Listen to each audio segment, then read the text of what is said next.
यहाँ हमारे सामने एक इनइक्वालिटी लिखी हुई है जिसको हम अदम मसावात कहते हैं। ये इक्वेशन यानी कि मसावात से मुख्तलिफ इस तरह होती है कि यहाँ दोनों तरफ बराबर चीज़ नहीं होती, कोई एक दूसरे से बड़ी होती है।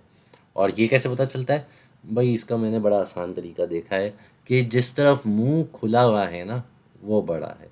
यानी कि यहाँ ये x जो है इस 4 से छोटा है। अगर हमने इसको ऐसे लिखा होता तो इसका क्या मतलब होता कि ये x जो है 4 से बड़ा है। तो यहाँ पे हमें ये दिया हुआ है x 4 से छोटा है। अब इस अदम मसावात, इस इनइक्वालिटी को अगर हमें समझाना हो तो वो कैसे करेंगे? वो हम कर सकते हैं नंबर लाइन के ज़रिए। इसको हम नंबर लाइन पे दिखा सकते हैं। नंबर लाइन पे हम नंबर्स अगर लगा दें तो वो कुछ ऐसे हो सकते हैं: -4, -3, -2, -1, फिर 0, 1, 2, 3, 4, 5।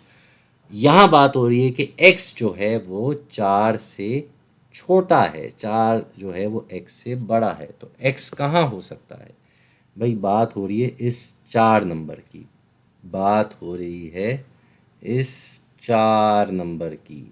तो इस 4 नंबर पे अगर हम ऐसे एक दायरा बनाएं और पीछे की तरफ हम ऐसे इशारा कर दें तो इससे ये पता चलता है कि x जो है वो 4 से कम ही होगा।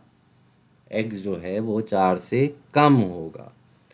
अगर इसके साथ साथ यहाँ इसके नीचे ये निशान लगा होता बराबरी का, ये भी तो होता है ना, तो इसमें क्या मतलब होता है कि ये 4 से कम भी हो सकता है या 4 के बराबर भी हो सकता है। ऐसी सूरत में हम क्या करते हैं कि यही चीज़ में हम इस दायरे को भर देते, इस दायरे को भर देते। तो फिर ये कहता कि ये 4 के बराबर भी हो सकता है या 4 से कम हो सकता है। लेकिन ये हमारे पास इस तरह नहीं दिया हुआ था। हमें कहा गया था कि 4 से कम की हम जो है इनइक्वालिटी, अदम मसावात को बताएं कि ये कैसी दिखती है। तो ये भाई हम नंबर लाइन पे दिखा सकते हैं और ये इस तरीके से दिखा सकते हैं।